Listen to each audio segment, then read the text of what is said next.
I wanted to have an open discussion with the Diablo 4 community to see what players are thinking about for the new content. We're seeing a lot of changes coming to Diablo 4 Season 2, and when there's a massive amount of changes, it can be difficult to navigate what the new best practices are. Whether or not the balance and content updates are good or bad, only time is going to tell. But one thing I know is, right when Season 2 launches and I create a new seasonal character, I just have no idea what content I'm going to tackle first. Since Diablo 4 might be changing on a fundamental level, do me a favor and comment below with your ideas and concerns.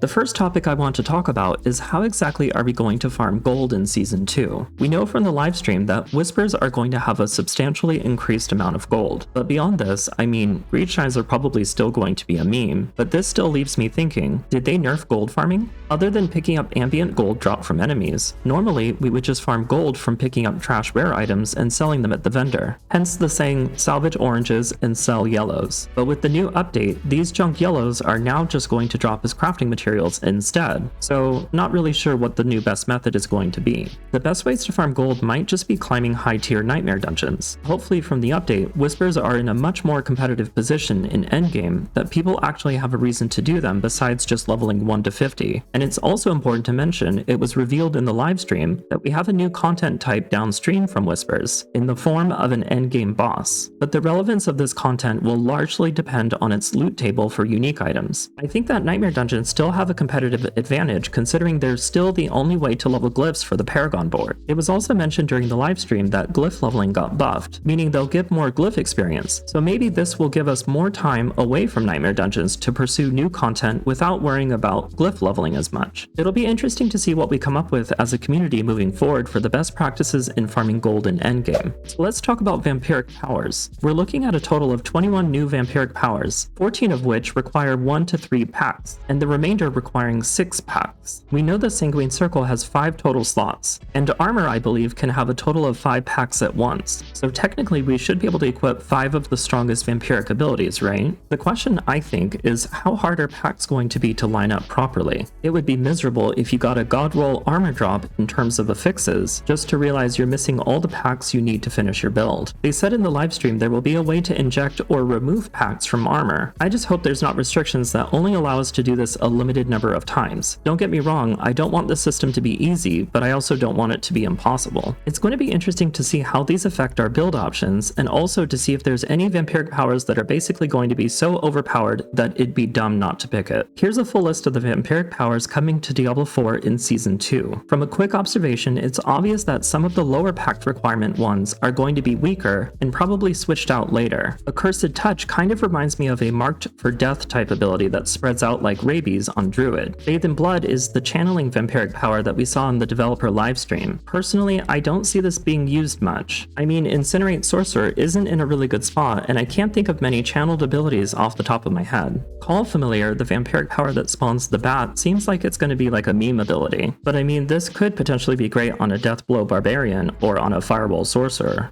I could totally see a Pulverized Druid or Bloodlance Necro using the vampiric power called Blood Boil. It just seems like it'd synergize easier with existing builds that are centered around overpower. Flowing Vein sounds like it'd be great on any damage over time class like Poison Rogue or Blighted Necro. And maybe we'll actually see a Poison Druid for Season 2. Metamorphosis sounds like it'd be absolutely hilarious on a sorcerer using Oculus, the unique item that makes you bounce around randomly when you use Evade. It also looks like we might see some interesting basic attack builds using the vampiric power Moonrise. I know that I've been reading comments on Reddit from people who are wanting to use basic attacks in a build that's more competitive, and this might just be the way to do it. Looking at some of the lower packed vampiric powers, it looks like Undying might be great on any class that spams abilities like Corpse Explosion. Unless Vulnerable gets nerfed to death from the damage rework, Prey on the Weak might be an absolute must-have on most classes. It says that any mob affected by Vampiric Curse is automatically made vulnerable, which provides a new route for any build that needs an extra source of damage. I'm seeing some good attack speed opportunities like on Moonrise and Ravenous. Even if you don't do a basic attack build, this could be an answer for any class that are resource hungry. Comment down below with any combinations of vampiric powers you're interested in using.